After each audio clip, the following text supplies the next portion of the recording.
ಪ್ರಭು ಎಂದರೆ ಪಾತಕ ಲೋಕ. ಪಾತಕ ಲೋಕವನ್ನೇ ಸೃಷ್ಟಿಸಿದ ಅಧಿಪತಿ, ಅಖಂಡ ಭಾರತದ ಭವಿಷ್ಯವನ್ನೇ ರಕ್ತದಿಂದ ಬರೆಯಬಲ್ಲ ಚಾಣಕ್ಯ.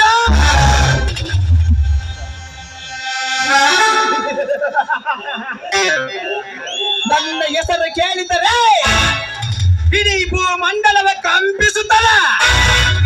ಇಂಥ ಶೂರ ಹಸುರ ಭಯವಿಲ್ಲದ ನನ್ನ ತಂಗಿಯ ಮೇಲೆ ಕಣ್ಣಿಟ್ಟ ಜಯರಾಜನ ಅಂತ್ಯ ಈ ಪ್ರಭು ಶಂಕರನಿಂದಲ.